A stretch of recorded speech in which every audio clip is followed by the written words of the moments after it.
You ever wonder why you're one person with your friends and a totally different person with your family?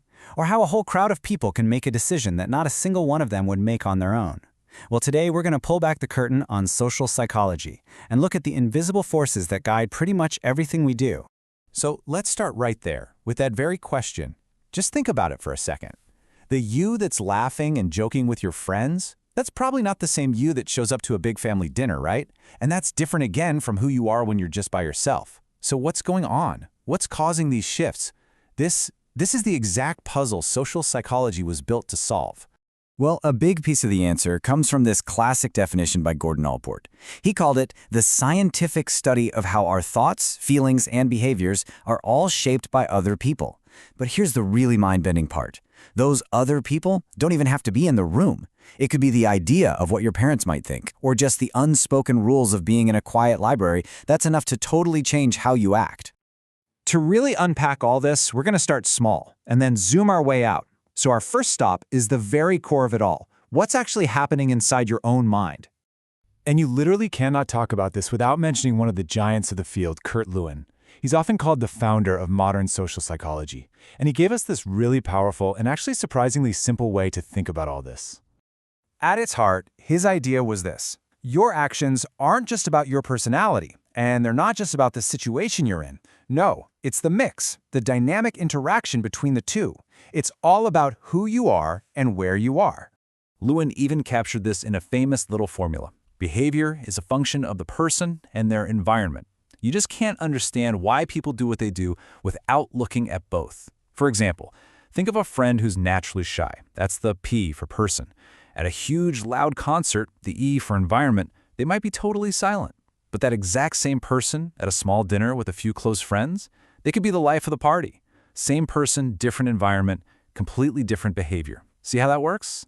Okay, so within that big idea of person meets environment, psychologists came up with two main ways of explaining how it all works.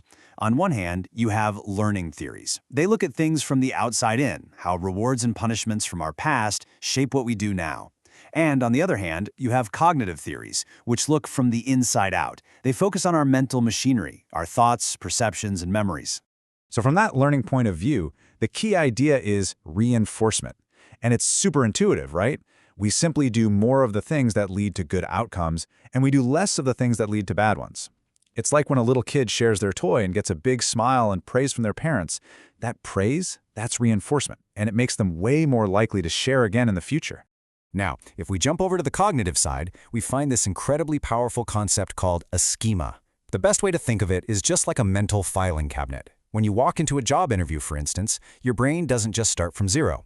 It instantly pulls out the job interview file, the schema, which tells you to shake hands, make eye contact, be professional. It's a mental shortcut that lets us navigate our social world without getting overwhelmed. Okay, so we've had a look inside the individual mind. Now, let's zoom out just one step. What happens when you put two people together? What happens in that space between us? This is where we get into all the juicy stuff of our relationships. We're talking about attraction, what draws us to certain people. We're talking about pro-social behavior, when and why we choose to help someone. But we also look at the other side, what leads to aggression and conflict. It really covers the whole spectrum of how we connect and sometimes how we clash. And digging into this level helps us answer some really big and honestly kind of troubling questions. A classic example is the bystander effect. Now, you'd think that if there's an emergency, having more people around would mean more help is on the way, right? Well, researchers found the exact opposite is often true. The more people who witness something, the less likely any one person is to step in and help. It's a truly chilling example of how just the presence of other people can completely change our actions. But what happens when we go beyond just one-on-one? Let's widen our lens one more time and look at the power of the group. This is where the collective can have a huge and sometimes pretty unsettling influence over us as individuals. So much of what we know here was built on some of the most classic and, frankly, shocking experiments in the history of psychology. You had studies like ASHES, which showed that people would literally deny what their own eyes were telling them just to fit in with a group. And then there's Milgram's infamous obedience study, which revealed a frightening willingness in ordinary people to follow orders from an authority figure, even if it meant hurting someone. These experiments were a huge wake-up call. Okay, so for our final step, we pull the lens all the way back to the widest possible view, our culture. You can think of it like this. If our individual interactions are scenes and group dynamics are the acts in a play, then culture is the entire stage, the script, the lighting, everything. It's the set of unspoken rules and shared beliefs that shapes everything else.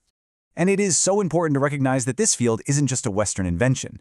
Social psychology has a long and rich history in India, with its first book published way back in 1928.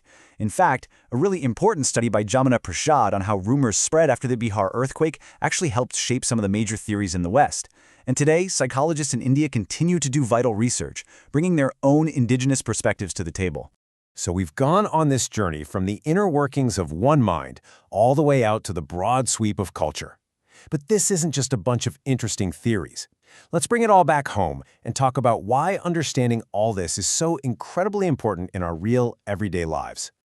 The real strength of social psychology comes down to three things. One, it's scientific. It's not just making stuff up. It's all about evidence. Two, it covers a massive range of topics, pretty much the whole human social experience. And three, most importantly, it's just so relevant. It gives you a toolkit to decode the social world you navigate every single day. But we also have to be smart about it, right? It's important to think critically. Like a lot of sciences, many of the foundational theories came from a mostly Western perspective. And that's why it's so important for us to be curious, to seek out different voices, to look at research from around the world, and to apply these ideas to the global issues we're all facing today. And if you're actually studying this stuff, here's a little advice on how to really get it. First, just master the key concepts. Get the language down. Second, put the different theories in the ring together, compare and contrast them. And third, practice explaining the big ideas in your own words. That's when you know you've really got it. You know, this knowledge is also incredibly valuable out in the world. A deep understanding of human dynamics can open up all sorts of career paths in teaching, counseling, social work, research, really any field where you need to understand what makes people tick and how to make a positive change. So, to bring it all home, social psychology isn't just some subject in a textbook. It's a lens. It's a new way of seeing the world around you. It gives you a framework to understand why we change in groups, where our deepest attitudes come from, and how the massive force of culture helps mold our very identity. And so, I'll leave you with this final thought to chew on. Now that you have this lens, now that you know about these social forces always swirling around you, what's one situation in your own life, one moment or memory, that you're going to see in a completely new light?